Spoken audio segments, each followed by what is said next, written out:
Banister. Welcome to Speak Up St. Louis.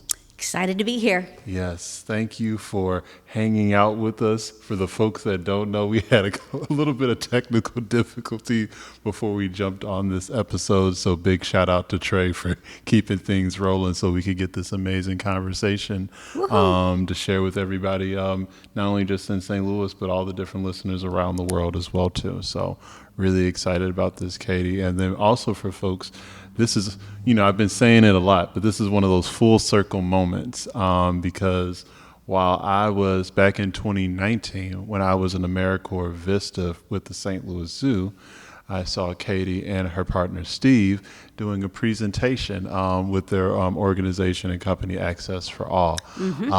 And they have been on my mind since. And when I was thinking about who to have on the podcast, what are some different perspectives? And I just started going through my social medias and some of my different contacts. And there you were. Name just stood out. Ta-da! Well, I'm glad to be here. I'm real glad to be here. For sure. And so, without further ado, we can just go ahead and get into it. So if you want to tell the folks, who you are, and just a little bit about the work that you're doing as well, too. Great. I'm very glad to be here and part of this program because I want to make St. Louis. I love our town, and I think we have a lot more for us than against us. And my mission in life is to educate and empower others through disability education programs. This year, I am celebrating 33 years as a woman on wheels. Congratulations. Yes. And 33 years ago, I was in an SUV that rolled over. I was a passenger. The other two ladies walked away from it. I'm not real bitter about it. I mean, it is what it is, and I know that's an overused phrase. But the gal who was driving, she got when the windshield broke, she got some glass shard her eyes a little bit, and she got some bumps and bruises. The gal who was in the back seat was not wearing her seatbelt. She was thrown through the SUV when it rolled over, and she landed okay, and she had bumps and bruises. A big difference is the gal who was driving, she really became a part of my life, and we'd only known each other for about 6 months before the accident. And she stuck by my side, I stuck by her side, and no blame, this just happened. It was a faulty vehicle. I had a 10-year legal battle against the company, the auto manufacturer, and it was a horrible experience. The gal that was in the back seat was the driver's roommate, and she never came to visit me. And I asked her, I said, why doesn't your friend come visit me? And she told me that she couldn't handle looking at me in this wheelchair. And there are some people who are just grossed out by people with disabilities. They don't want to look at us. They don't want to be around us. Some of these people could be in my family in that they're great with me on email and the phone, and when they're around me, I think they're just uncomfortable. Maybe they miss the able Katie. Maybe they miss, who I used to be. I mean, I do, but I'm not going to live in the past, and I'm not going to live in sorrow. I just want to live today a good and full life. And there are some people that just can't handle people with disabilities. And so my mission is to help break down those barriers. And I am a quadriplegic, paralyzed from the chest down. Paraplegics are usually paralyzed from the waist down, and usually have their fingers. So I've got feeling on the inside of my arm through my thumb, but not on the tops of my arms and my 4 fingers. And my fingers are curled like this. They did that in rehab. They can be straightened if necessary, but what's cool is when I hang my hand down, my thumb and finger come apart. I flex my wrist up. It closes my thumb against my finger, so that's how I pick up important foods like M&Ms off my tray. The important foods. Yes, yes. And humor. We have got to laugh about this. The most nutrition part of Exactly. I mean, you got to have chocolate. I'm sorry, you just do. Right. We were just talking about nutrition earlier, exactly. So the fact that you say M&M. Exactly. You said a lot there in the beginning, which I appreciate because I think there are, we talked about it some before we started the episode, or just around some of the different biases that come into play within this. And it's not just on some of the personal relationships that we have, but we also have to recognize that there are biases from a policy standpoint, from a government standpoint because I think a part of sometimes of what we miss is that we think of these, we try to come up with solutions that blanket a large, broad group of people rather than trying to really focus in on how do we begin to serve individuals' needs. Well, and that's true because people with disabilities, we are all different. And I think sometimes people like to make assumptions that we all can't hear, that we all can't think, that we all can't walk, make assumptions. The government kind of says there's physical and cognitive disabilities. I believe it breaks down into 4 categories: physical, sensory, cognitive, psychiatric. And I have a disability in all 4 categories. My physical disability is my spinal cord injury at C5, C6, which is basically about lower neck. My sensory disability, all 5 of our senses can become disabled. Chemical sensitivity and smell. Some people can't handle perfumes or anything. My sensory disabilities, I can't feel over 85% of my body. So I've burned my hand on a cup of tea. I've injured my knees pulling up to a table and not known it. So that's my sensory disability. Cognitive disability, I have adult ADHD. I got diagnosed pretty much in my 40s, but I think I've had it all my life. I just compensated real well for it. And psychiatric depression, I got diagnosed about 2 months after the accident.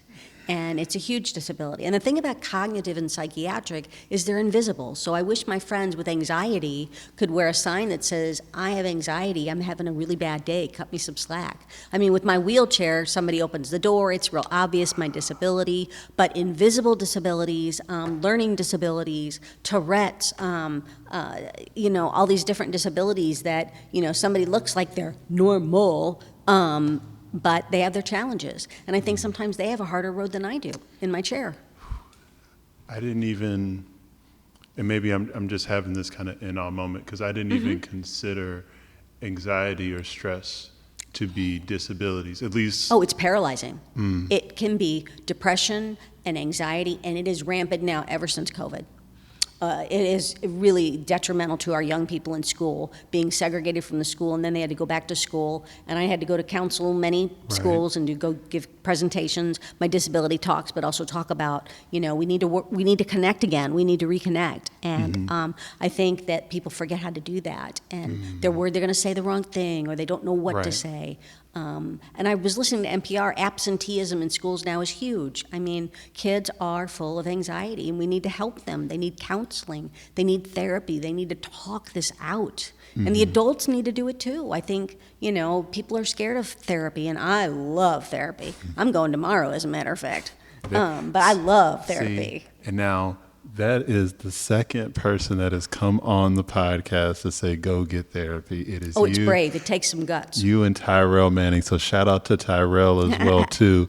So folks out there, that's 2 episodes now. Well, so and people think they can't afford it. There are prorated based on income. You just have to there are colleges that have psychiatric students counsel at a discounted price, sometimes free. You just have to get on the phone, and you need to advocate for yourself. Hey, Katie dropping gems. Y'all need to be listening. And so, and I guess went to that point too is because I think, when I thought about anxiety or depression, stress, all those different things, I guess, the first, and I think it was probably because of, going through the pandemic and things like that, the first bucket that, or category that I would assume that I put them within was mental health. Yes. But I never made the connection that mental health, like when we're talking about those things, thinking about them, at least in the way that you described it, as a disability.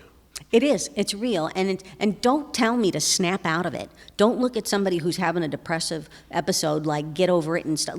You gotta wallow in your sadness sometimes. That's where a lot of my art comes from.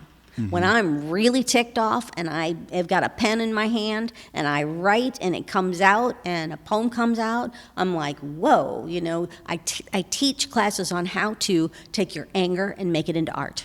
Whether you sculpt it, you cook it, you write it, you play with it, you do something with it, just get it out of you, because I guarantee you're not the only one with those feelings. Guarantee it. We are not alone, and I think some people think they are. Right.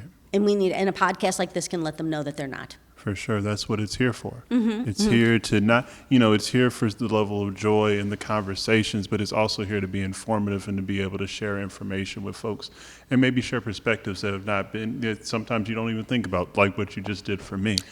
And all my books were born like that. My first book is 20 years old this year, Aunt Katie's Visit. It's a good first book on disability. And it came from after my injury. I wasn't even home a week after I got out of the hospital living with my parents. And a friend of mine was a teacher and said, hey, Katie, would you mind? I was best friends with her daughter, and she knew I'm a performer. And she was like, could you just come? I'm doing a unit on disability. Would you just come and show how you eat? Your eating brace and talk about your life. And I was like, sure, why not? I don't have anything to do. And I did it, and I found exactly what I needed to do. I need to educate people. I let people know how I eat, how I pee, how I poop. Let's talk about it. Right. And ask questions about it, especially with young people too. And adults want to know. They're just a little fearful of asking. Right. And I appreciate that because I think, like you said, especially after the pandemic, but also probably just now more than ever, there is a level of disconnection between individuals in regards to being able to have a real, authentic, not just relationship, but just understanding of human experiences. Well, and if you want to ask somebody about their disability, oh God, I had this one lady come up to me, and she looks at me and goes, so what's wrong with you? And I heard Steve go, easy, Katie. And I said, it's okay, honey, I got this. It's all right. She didn't know. She's just dumb. Right. And that same woman, you know what else she said to me? I was selling my books. You know what she said? She looked at me straight in the eye and said, if you believed in Jesus, you'd walk again. She said that to me. And I told her I clenched my teeth, and I said, I'm fine the way I am, and I know I got to educate more. Mm-hmm. I got to educate. So if you want to assist some person with a disability, you want to talk to them, the nicest thing you can say to them is hello first. Then you see somebody trying to get in the door, don't go up and get the door for them. You go up and you say, hey, hi, I'm not sure how to help you, but if you tell me, I will try. And then that puts the person, somebody like me is going to say, yeah, could you go get the door for me? Could you go in my backpack and get a straw? Could you do whatever? You might get the answer of, leave me alone, I'm fine. And that's okay too. Not everybody wants to be helped. Not everyone wants to be saved. They're on their own path. But if you want to help them, just, hi, I'm not sure. Do you need some assistance? And if you tell me, I will do whatever you need. And that way, that you're not taking care of the disabled person. You're not caring for, you're assisting. Right. You're communicating. And what I appreciate about that too is that it's not only inviting, but it's also empowering for the person. It's not this one-way relationship. Yes, and if you want to know about disability, you right. could say, hey, I don't know much about disabilities. Would you mind telling me what your disability is so I know? And somebody's going to, I'll say, yeah, I was in a car accident 33 years ago, and I use a wheelchair. And some people, they might not want to talk about it at all, and that's okay. Right. People are who they are. Yeah. And some people will talk about it, and some people won't. So if you're genuine and you come from a place of love in your heart and you're sincere, you'll be fine. And apologize. Say, you know what, I don't want to step on your toes. I don't want to say the wrong thing, but I'm just curious. Right. Yeah, it invites growth, but it also... it empowers the other person so that when they're interacting with others, it's not a belittling experience. Totally. For sure. Mm-hmm. And what I also am very inspired by too, I mean, obviously I, read up about and seen you, in action as well too, just in regards to speaking as well, is that you found... I feel like there's not many times where folks can find inspiration and passion through something something traumatic or tragedy. You got to be careful with that word inspiration, because there is this phrase called inspiration porn. Mm-hmm. And it's for people that look at people with disabilities like they're heroes, or you inspire me just by sitting in this chair and getting up each day and just being, and that's terrible. I used to not think I was inspirational, but I go out there and I share my story. I'm honest with my truth, and it is inspiring because I work really hard at it, and I've written 6 books about it, and I have worked hard. So you know what? I am inspiring in that way. It is. But we have to be careful that we don't look at people with disabilities as put them on the pedestal, right. or that kind of stuff. You see the balance? Sure. Yeah, no, I definitely, and I agree with that as well, because I think, what stands out to me is because you talked about it earlier, because you were dropping gems even before we started recording, but it is that understanding of, I think it's not it's not necessarily the story that I'm getting at. I'm talking about the authenticity about how you tell the story. Exactly. And I think that's what's more important, no matter what path of life, because that could be anybody. But I think the way that you authentically tell and share your story. I'm honest. I am honest about my body, how it works, and let's educate. And then I was not a reader or a writer in school. And so the disability turned me when, like I said, my children's book came when I started doing disability education. Then I started looking for caregivers, and I wrote a book. I was in the right place at the right time. It got picked up by a national publisher. Then I wrote my collection of poetry. I wrote a book on karma because I believe in it. I made a collection of poetry, found a woman who turned them into songs, made a couple music videos. I mean, everything was organic. Busy. And just it was being at the right place at the right time and sharing and being authentic and real. I think people forget that. I think we need to be honest. And Right. not everybody is. For sure. And so the way that you've kind of, like, because you've already talked about it, through the books, the music videos, the public speaking as well too, you harnessed all those things, which would be turned into Access for All.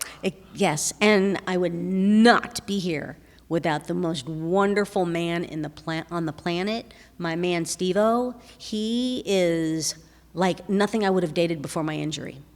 He says if he would have seen me before, he would have been scared as heck. And I would have looked at him and went, We met at the state capitol doing advocacy, and he was there with clients, his degrees in rehab counseling. And we've been together now 30 years, and we met 3 years after my injury, celebrated 23 years of marriage this year. And as I just describe him, I'm the energy, and he's the sedative. And it just works. It's the healthiest, most loving relationship I've ever been. I wish everyone could have a wonderful relationship like that. Oh my goodness. I do. Shout out to Steve. He is. Yay, Steve-O. He's the silent partner. I'm the microphone. He's just gets me where I got to go. As long as he can read a book or do whatever he wants to do on his time, he will do anything and take care of me. And that man gets up every 4 hours and empties my bladder every night. I am a lucky woman. I am a lucky woman. So I'm very blessed, very blessed. That is awesome. Just to be able to hear, the different dynamics and relationships, because we just had the episode that will be coming out soon with Coach Dr. Leon Height. Goes by Coach Height, but he is Dr. Leon Height now. Cool. He was talking about just the dynamics of his relationships as well too. I think he had been married 20 plus years as well, and so he was just talking about that to be able to. So I guess what I'm getting at is to be able to hear different love stories and how people are supporting, how partners are supporting one another. Well, and this will tell you just what the kind of guy Steve is. So back in the 90s, my accident happened in 1990. I was 25 at the time. And no one talked about sex and disability. My sex talk from my counselor before I got out of the hospital was, I think I watched a video that said, you can still get your period. That was my interpersonal relationship skills. That's all the training I got in rehab. So it was my mission I want to talk about it. And I asked Steve, and I've based a performance on it. I've done a lot of work on sexuality. And I looked at Steve and I go, Steve, is it okay if I do this? And he looks at me and goes, you're going to do it anyway. And I said, I married the right man. I married the right man. So it's a blessing. So yeah, I want to talk about the things that are taboo and that we got to talk about, because people look at people with disabilities. They had not had the request for the ability to put on makeup in 1990 when I was hurt. And I looked at my OT, my occupational therapist, and I was like, somebody better figure out how I can do my lipstick. And there was a Tenodesis brace, you know how I pick up the M&Ms with, that opens and closes my hands for me. There's a brace that wraps around my hand. I can pick up my lipstick, put my lipstick on. I can put my eyeliner on. I can put my blush and my makeup on. It was a game changer. Not that I need to look like a Barbie doll, but people look at people with disabilities as asexual, and we can't be attractive, and we're not male or female. And that was a big changing point for me. That was, yeah. That's great, because I think at least the first thing that came to mind is that you're able to do the things that you enjoy to do. Mm-hmm. Obviously certain things change, but you're still able to find ways you're still able to find ways to do the things and have the experiences that you want to have. And if not, I know what you're gonna do. You're gonna go and make a way. I'm gonna find it. You're gonna find and make a way. Over COVID, I had joined a theater board called the Black Mirror Theater Company, and I discovered, and the director of this company, she read my memoir on a roll, and she was like, "Katie, this would make a really neat performance," and she knew that I wanted to do a one-woman show eventually, and a fellow board member was a playwright, and so over COVID, and we Zoomed twice a week, and we wrote the script. It took us 11 months, and we auditioned, and as a matter of fact, it was a year ago this weekend that the play, we had 9 performances, we had 6 sold-out shows, and it was a game changer in my life. It was the biggest, we named the play Roll With It, and you can find it on my YouTube channel, which is A Chick in a Chair. And you can find me on YouTube.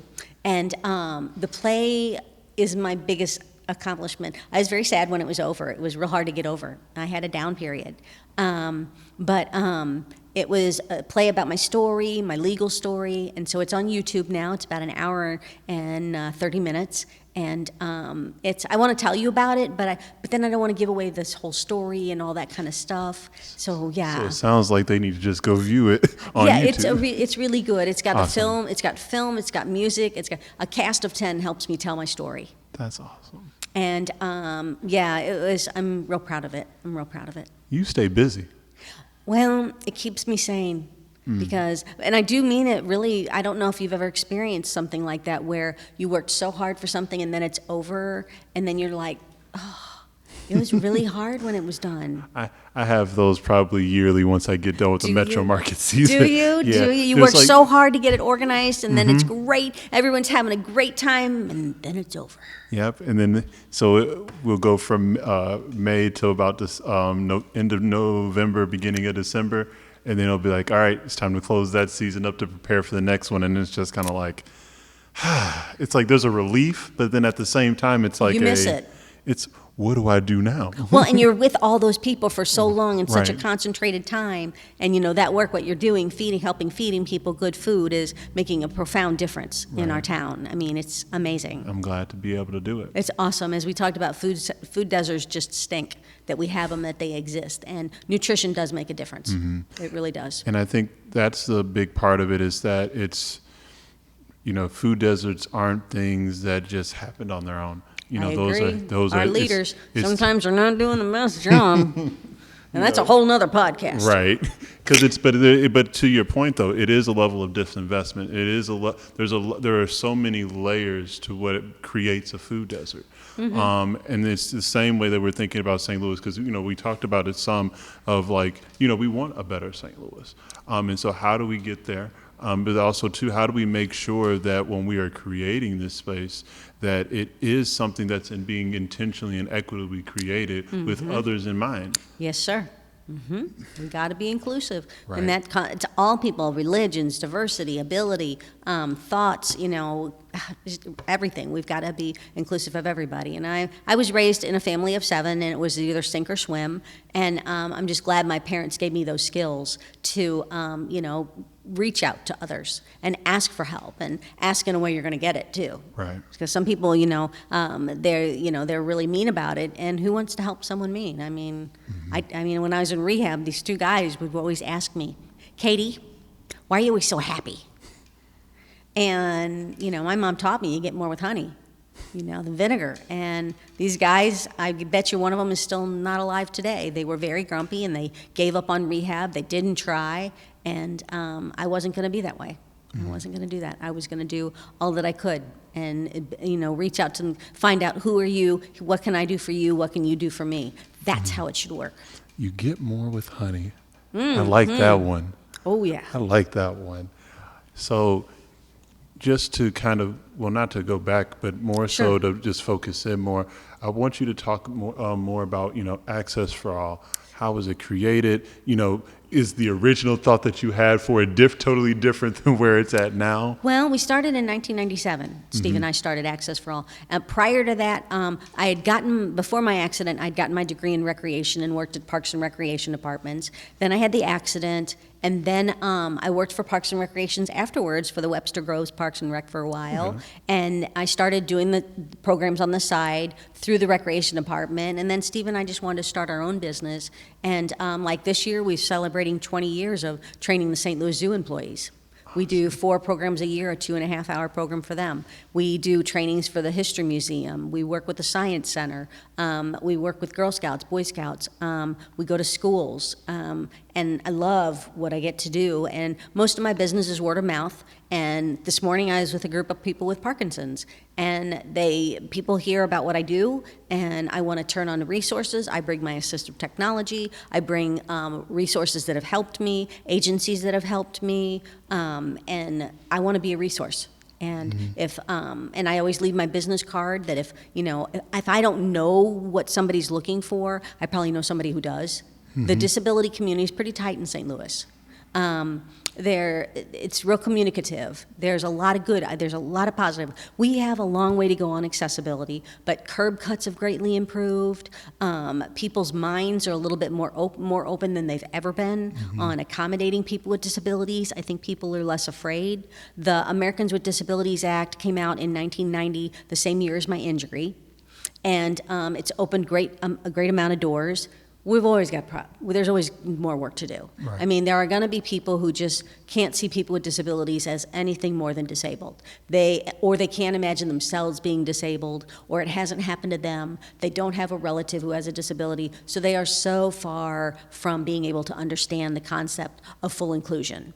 And we have to get to those people. A lot of those people are in leadership positions, unfortunately. But we're educating and we're knocking on doors, and I work with all kinds of different groups. I'm an optimist. And I do believe that there is a lot of success in St. Louis. I think there's a lot of restaurants, stores that are accessible. The grandfathered law, like if a building's built before a certain law was enacted, they can claim they don't have to make it accessible, and that kind of stinks that they cling to those laws. But I understand some places can't be made accessible. Not everything's perfect, so I strive just to do as much as we can. Right. You do the work that you can, and then work with other people to see.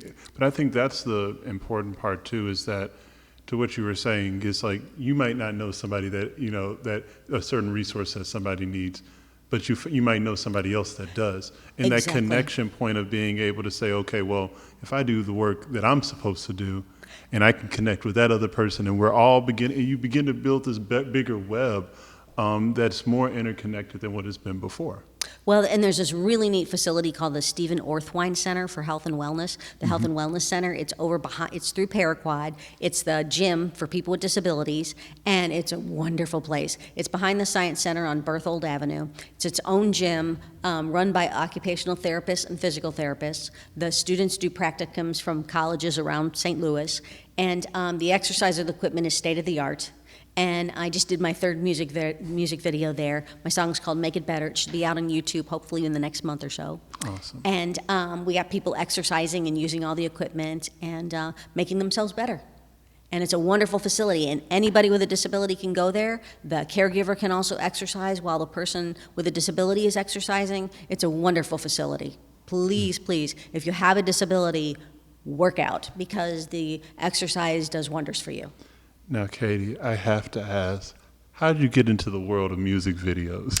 Where did that come from? Was that always something that you were like, yeah, I want to do a music video? Or is that just something that, like you said, just happened as you were doing the work? Well, my 1983 Kirkwood High School class voted me most likely to win an Oscar.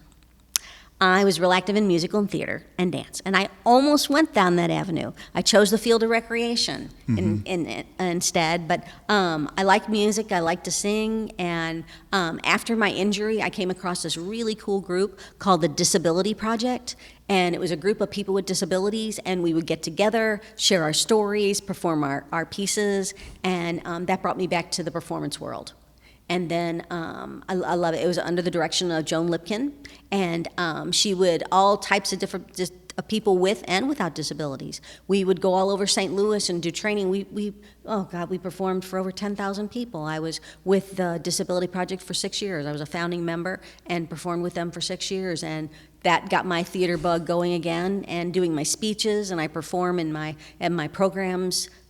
So yeah, it came back. It just came back. I took voice lessons. I got my voice a little bit stronger. I haven't sung in a while. I keep my voices. I like to rap more than I do. It's more like spoken kind of thing. Nice, I'm not too nice. bad for a white girl, let me tell you. I'm not. I can throw it down a little bit. Now, I am not Beyonce. I will tell you that. But I can keep it up. I can. You can keep up with the best of them, I promise. So I know you can. You can find my music. I did a music video called Beauty in the Lou, and it's about right after Ferguson went down. I was very mad about it. And I wrote a poem, and my friend Sandy Levy-Smith turned it into a song. And we recorded it all over St. Louis. So Beauty in the Lou and my music Spring video is about going on a float trip in a wheelchair. So both of those are on YouTube. So check them out. So cool. Yeah. It's especially from the standpoint of, because I'm an artist as well too, so just being able to have that sense of the idea that you had, and then being able to bring it forth is, And you know what? so And it's rewarding. not just you. Nothing is just you. Right. It's a collaboration. Of course. It's it's bringing people together to get your stuff done. If you think you can do it alone, I feel sorry for people who think they have to do it alone. I really do. I think you need to reach out That's for help. a great reminder. I know. We're not here alone, people. We need to lean on each other. And then you also said that your path took you down recreation. So you're an outdoors wildlife type of person? Well, I like to organize fun Organized fun, okay. and lead activities. And what's really cool is the chair has not stopped that. I can still keep up, and I can still organize a good party. I can still organize events, and that hasn't stopped me. I can imagine a Katie party is a great party. I do have. I'm a Libra. I just had my birthday, and I know a lot of people, and we want peace, and we want fun, and we like beautiful things. So stop fighting, and let's just have fun. That's There a it Libra. is. That's a Libra. Just get along. Stop it. Just come on, people. Stop. Life's too short. Let's have some fun. Right.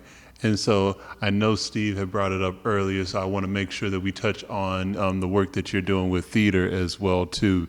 So you want to talk about that as well? Yes, and being able to perform again it changed my life, and being able to perform, roll with it, and that play a year ago just totally changed my life. It's very educational. And it will educate you about living with a disability. It touches on family. It touches on therapy. It touches on my personal growth.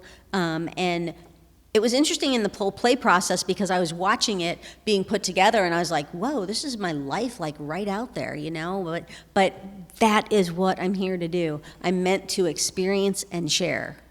And I think that's a role of a lot of us. I think we just have to experience life and then share what we've learned with others, and that's what I think we're supposed to do. Yeah, no, I definitely agree with that. I think because to not share, the things that you've learned, the highs and the lows, Well, and I got to represent Missouri in the Miss Wheelchair America pageant in 2011, and I placed 4th runner-up out of 30 other women on wheels. And my platform was creating healthy coping mechanisms. My motto, feel it, think it, write it, say it. You feel life. Don't deny your feelings. My father's response to my tears was, quit crying or I'll give you something to cry about. That was his coping skill, but it was not going to be mine. So I feel life, and I'm going to laugh. And then I think about it. The chair slowed me down a little bit in life, and I think I still move fast, but it slowed me down enough to really reflect more. And then I write through my books, and then I say, doing this show with you, and if I can help your listeners in any way, that helps me tremendously. My job as a speaker, and then also speaking to my therapist and saying it, getting it out of me, because if I keep my problems up in my head, they stay insurmountable. If I either throw it up on a piece of paper or I sit in front of somebody and I throw it up on them and get it out, then I can manage it a lot better. You better come on, Katie. That's good. That's good. Face your problems, man. Don't bury them under the rug. Just deal with them because they're going to pop up eventually. You can only hide for so long. Otherwise, life, it's like a whitehead. It's going to pop sooner or later, so you just better deal with it. Just better deal with And it. we've all had acne as an adolescent. Amen. So Amen. we've all been there. Amen. Amen. That's really cool. Like, just to be able to hear how much you've just period, how much you've been able to accomplish.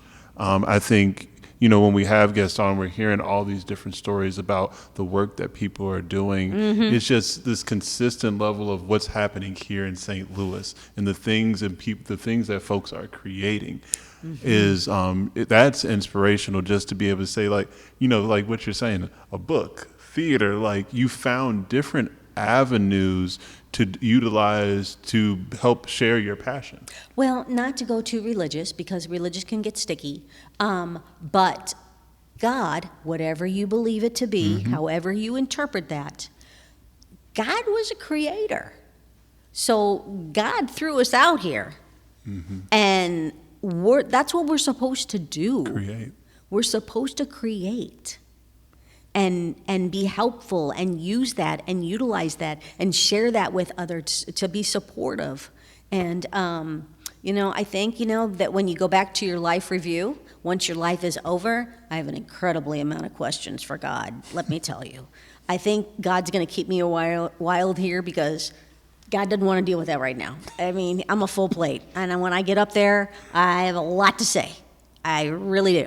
But in the meantime, I'm going to be here, and I'm just going to try to make the most with what I've got. You better come on, Katie. But I would love to share a poem with your folks. Of course, that's what we're about to get into next. Sure. Writing poetry, my dad taught me at an early age, it's a gift. Like he would write poems for gifts or prayers at dinner. He would read a funny poem or something. And poetry is a gift. It's a gift you can give somebody. Write a poem about somebody, frame it with a picture of the two of you. And that's, because I didn't grow up with a lot of money, so I would make gifts like that a lot. My writing were gifts. And I wrote this poem, The Shade, and it was because a friend of mine would not let her kids be around my friends with disabilities. She told me that she didn't want her young girls around them because she was afraid that my friends with disabilities who drool, they don't have the nicest clothes, they can't feed themselves, they can't talk, some of them. And I was coordinating a weekend camp out, and I thought, wow, it'd be a great experience for these young girls to be around these people with disabilities to get exposure. Well, my friend was like, I don't want them around those kind of kids. It'll give them nightmares. She said that about my friends with disabilities. So I went home and I wrote this poem, The Shade. Life needs light to see so clear. Deprivation instills fear. You can't keep someone in the shade. They'll wither, choke, and die. How can they grow? How will they know what it's like to try? Protection by prejudice? It is not the way to teach. Try compassion and understanding and extend beyond your reach. Cultivate your being, don't you put yourself above. Shed beams of light, flee from fright, 'cause everyone needs love. So I could have said something really mean. I could have hurt this person's feelings, but I got a really good poem out of the deal. So I went home and I wrote this poem and poo on that person. And you know what's funny? One of those girls grew up to be a special ed teacher. I kid you not. So karma caught up. I'm happy. It's all good. And sometimes, you want to be there when karma happens, but you don't always get to do it. You just got to believe in it. Right. And see, that's what I was talking about when I meant inspiring. Because there was an opportunity where you could have said, nope, I could have you could have went low. Oh, I could have been very low. But you found a way to use that moment to be able to impact others and also to be able to pour into the passions that you have. Use that anger. Take that anger and make it into art, like I said. And not everybody can do that. And that's what I meant by that's in itself, that is authentic, and that is the inspiration I'm talking about. That's cool. And if your podcast listeners can hear just one message today, I hope they hear that they need to take their anger, because everybody gets angry. and they need to do something constructive with it, whether it's cooking, painting, pottery, I don't know, something. Do something when you're angry, do something productive, and make something beautiful out of it. Again, thank you so much for sharing that poem, because like I said, you could have taken that a lot of different ways. You could have let that fester, but yet you found a way to give that moment trajectory, and now sharing that with us. So I really do appreciate it. You're welcome. And then, so also too, how can folks keep up with your work? Because I know you are on the go, making things happen. Well, in social media, I've done some TikToks. You can find me at A Chick in a Chair. You know I'm about to follow you on TikTok now. I haven't made one in a while, but I've got some good It's ones all on. There's good. some educational ones. You can find me on my Facebook. I've got a good following on there. I share my life's experience on Facebook. I'm very honest.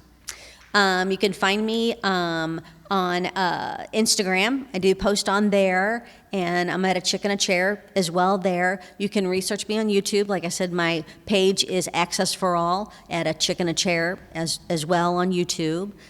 Just look up my name, Katie Rodriguez Banister. You can search me that way. I've done a lot of different programs and some interviews, so if you just go on the internet and search my name, you'll find a lot of stuff. And my website is access4all.com or awomanonwheels.com. You can find my website that way, Access for All, and get my books there as well. And I can personally sign them to you if you want. And we got a lot of disability resources on our website, a lot of educational material. And email me, you can email me at achickinachair@gmail.com. And I want to help, and I want to share information, because we're all in this together and we got to help each other. For sure. And then the final two questions I have for you, we ask all the guests. It's a two-part question. One, what do you love most about St. Louis? And the second part is, what do you most want to see change? What I love about St. Louis is our diversity. I love our diversity. I love the different people, the different sounds, the different flavors, the different neighborhoods. I love it. It's so much, the cultures and the people. It's just amazing. And I just wish what would improve is our connecting better together. Although there is a lot of things going on that are bringing us together, like your podcast. Like people reaching out and educating and letting people know about other cultures. It's all fear. They just don't know. People just don't know. They don't have the experience. And if we can educate people more, I think that we will make this a better city, because I love St. Louis. I love living in this town. I was raised here. I left here and lived in some other places, but I ended up back here. I love the Lou. I love living in St. Louis, and we have our problems. But we have way more going for us than against us, and we need to remember that. Well, Katie, thank you so much for doing the work that you do. And that's beyond, the conversations around disability education. Thank you for creating, thank you for inspiring, thank you for being in the authentic you, and finding ways to utilize that, because that is what makes St. Louis better. Folks that find ways to take something and say, all right, how can I make the space better than where I left it?